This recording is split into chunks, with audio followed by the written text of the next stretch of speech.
Two my channel Pal academic চ্যানেলের তরফ থেকে তোমাদের সকলকে জানাই অনেক অনেক স্বাগত। তো ফ্রেন্ডস, আমি আজ চলে এসেছি তোমাদের সাথে 3 নম্বর ক্লাস নিয়ে। তো 3 নম্বর ক্লাসে তোমাদের জন্য থাকছে টপ 20 জিকে কোশ্চেন, যেগুলো কিন্তু তোমাদের সাম্প্রদায়িক এক্সামের জন্য একদমই উপযুক্ত। তো ফ্রেন্ডস, আজকের ক্লাসের আমরা প্রথম প্রশ্নটি দেখে নেব।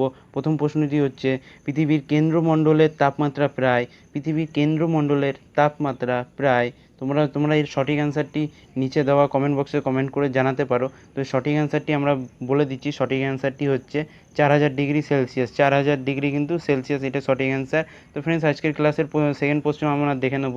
সেকেন্ড কোশ্চেন হচ্ছে, বিজ্ঞানীদের মতে পৃথিবীর কেন্দ্রমণ্ডল প্রধানত কী উপাদানে গঠিত?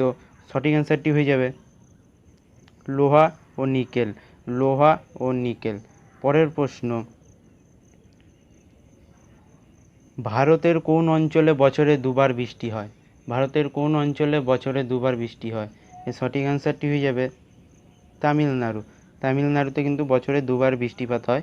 পরের প্রশ্ন, গ্রীষ্মের শেষে বর্ষার শুরুতে মৌসুমি বায়ু কোন দিক থেকে ভারতে প্রবেশ করে? কোন দিক থেকে ভারতে প্রবেশ করে? সঠিক অ্যান্সারটি হয়ে যাবে দক্ষিণ পশ্চিম দিক থেকে কিন্তু ভারতে প্রবেশ করে। তো পরের প্রশ্নটি হয়ে যাবে, পশ্চিমবঙ্গে অক্টোবর মাসে যে ঝড় হয় তাকে বলা হয়? পশ্চিমবঙ্গে অক্টোবর মাসে যে ঝড় হয় তাকে বলা হয়? সঠিক অ্যান্সারটি হয়ে যাবে আশ্বিনের ঝড়। আশ্বিনের ঝড় কিন্তু বলা হয় পশ্চিমবঙ্গে অক্টোবর মাসে যে ঝড় হয় তাকে আশ্বিনের ঝড় বলা হয়। তো পরের প্রশ্ন দেখে নেব, সিরোজেম কি? সিরোজেম কি? সিরোজেম কি? সঠিক অ্যান্সারটি হয়ে যাবে মরু অঞ্চলের মাটি। মরু অঞ্চলের মাটি। তো পরের প্রশ্নটি দেখে নেব, জোড়াফাইটিক প্ল্যান্টস কোন অঞ্চলে বেশি দেখা যায়? জোড়াফাইটিক প্ল্যান্টস কোন অঞ্চলে বেশি দেখা যায়? এর পরের প্রশ্নের উত্তরটা আমরা দেখে নেব। তো উত্তরটি হয়ে যাবে মরু অঞ্চলে। মরু অঞ্চলে দেখা যায়। তো পরের প্রশ্ন, নিচের বৃক্ষগুলির মধ্যে কোনটি পর্ণমোচী বৃক্ষ? নিচের বৃক্ষগুলির মধ্যে কোনটি পর্ণমোচী বৃক্ষ? তো সঠিক অ্যান্সারটি হয়ে যাবে শাল। শাল কিন্তু পর্ণমোচী বৃক্ষ। পরের প্রশ্ন দেখে নেব, ঠেসমূল ও শ্বাসমূল কোন গাছে দেখতে পাওয়া যায়? ঠেসমূল ও শ্বাসমূল কোন গাছে দেখতে পাওয়া যায়? এর সঠিক অ্যান্সারটি হয়ে যাবে সুন্দরী। সুন্দরী গাছে কিন্তু ঠেসমূল ও শ্বাসমূল দেখতে পাওয়া যায়। পরের প্রশ্নটি হয়ে যাবে, পৃথিবীর কোন দেশকে পৃথিবীর ক্ষুদ্র প্রতিরূপ বলে আখ্যা দেওয়া হয়? পৃথিবীর কোন দেশকে পৃথিবীর ক্ষুদ্র প্রতিরূপ বলে আখ্যা দেওয়া হয়? এর সঠিক অ্যান্সারটি হয়ে যাবে শ্রীলঙ্কা। শ্রীলঙ্কা। তো পরের প্রশ্নটি হচ্ছে, পি তরঙ্গ বা প্রাইমারি ওয়েভ নিচের কোনটির সাথে জড়িত? এর সঠিক অ্যান্সারটি হয়ে যাবে ভূমিকম্প। ভূমিকম্প ইজ দ্য রাইট অ্যান্সার। আমরা পরের প্রশ্নটি দেখে নেব। পরের প্রশ্নটি হবে, গ্রানাইট পাথর রূপান্তরিত শিলায় পরিবর্তিত হলে কোন পাথরে পরিণত হয়? গ্রানাইট পাথর রূপান্তরিত শিলায় পরিবর্তিত হলে কোন পাথর পরিণত হয়? এর সঠিক অ্যান্সারটি হয়ে যাবে অপশান এ, নিস। নিস ইজ দ্য রাইট অ্যান্সার। তো পরের প্রশ্ন আমরা দেখে নেব। পরের প্রশ্নটি হচ্ছে, চীনে ঘূর্ণবাদ কী নামে পরিচিত? চীনে ঘূর্ণবাদ কী নামে পরিচিত?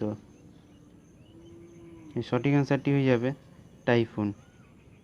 টাইফুন এটা সঠিক অ্যান্সার। এটা কিন্তু গুরুত্বপূর্ণ একটি কোশ্চেন। তো আমরা পরের প্রশ্নটি দেখে নেব, ভারতের দক্ষিণাঞ্চলে ডেকান ট্র্যাপ কি কোন শিলায় গঠিত হয়? ভারতের দক্ষিণাঞ্চলে ডেকান ট্র্যাপ কোন শিলায় গঠিত হয়? সঠিক অ্যান্সারটি হয়ে যাবে ব্যাসাল্ট। ব্যাসাল্ট শিলায় গঠিত হয়। পরের প্রশ্ন, কোথায় সারা বছর দিন ও রাত্রির দৈর্ঘ্য সমান? কোথায় সারা বছর দিন ও রাত্রির দৈর্ঘ্য সমান? সঠিক অ্যান্সারটি হয়ে যাবে সুমেরু। সুমেরুতেও কিন্তু দিন ও রাত্রির দৈর্ঘ্য সমান। পরের প্রশ্ন, উত্তর গোলার্ধের কোন স্থানে ধ্রুবতারার উন্নতি 90 ডিগ্রি?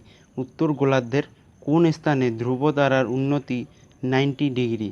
এর সঠিক অ্যান্সারগুলি হবে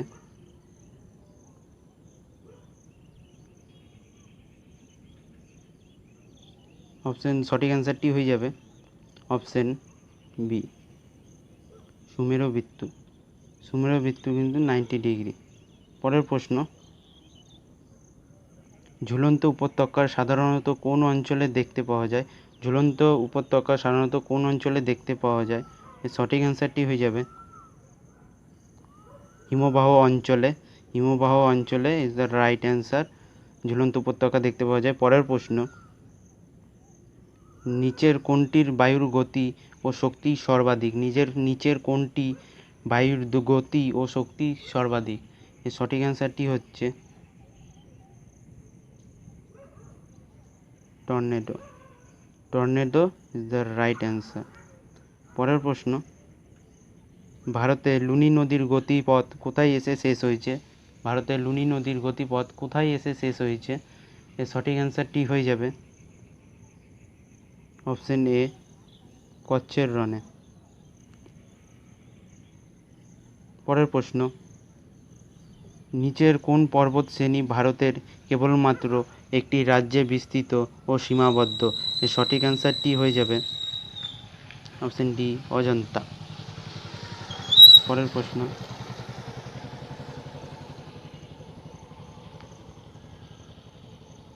উইলি উইলি কাকে বলে? উইলি উইলি কাকে বলে? উইলি উইলি কাকে বলে? এর সঠিক অ্যান্সারটি হয়ে যাবে অপশন ডি, অস্ট্রেলিয়ার উপকূলে সাইক্লোনকে উইলি উইলি বলা হয়। এর সঠিক অ্যান্সারটি হয়ে যাবে অপশন ডি। পরের প্রশ্ন, সমুদ্রের জল সর্বাধিক লবণাক্ত কোথায়? সমুদ্রের জল সর্বাধিক লবণাক্ত কোথায়? এর সঠিক অ্যান্সারটি হয়ে যাবে option B, red C. Red C কিন্তু সঠিক অ্যান্সার। পরের প্রশ্ন, আরাবল্লী পর্বতের সর্বোচ্চ শৃঙ্গের নাম কি? আরাবল্লী পর্বতের সর্বোচ্চ শৃঙ্গের নাম কি? সঠিক অ্যান্সারটি হয়ে যাবে অপশন সি, গুরু শিখর। গুরু শিখর সঠিক অ্যান্সার হয়ে যাবে গুরু শিখর। পরের প্রশ্ন, সৌরজগতের বৃহত্তম গ্রহের কি নাম? সৌরজগতের বৃহত্তম গ্রহের কি নাম? সঠিক অ্যান্সারটি হয়ে যাবে অপশন ডি, বৃহস্পতি। বৃহস্পতি কিন্তু সৌরজগতের বৃহত্তম গ্রহের নাম। তো পরের প্রশ্ন, পৃথিবীর বৃহত্তম দ্বীপের নাম। পৃথিবীর বৃহত্তম দ্বীপের নাম। সঠিক অ্যান্সারটি হয়ে যাবে option C, option C, Greenland. Greenland কিন্তু পৃথিবীর বৃহত্তম দ্বীপের নাম। তো ফ্রেন্ডস, এই ছিল আজ আমাদের টপ 20 জিকে কোশ্চেন অ্যান্সার। যদি ভালো লাগে তাহলে চ্যানেলটি সাবস্ক্রাইব করে পাশে থাকা বেল আইকনটি প্রেস করে দেবেন আর আমাদের পাশে থাকবেন যাতে আমাদের পরবর্তী ক্লাসগুলি আপনারা অ্যাটেন্ড করতে পারেন। তো ফ্রেন্ডস, আজকে আমি এখান থেকে বিদায় নিচ্ছি।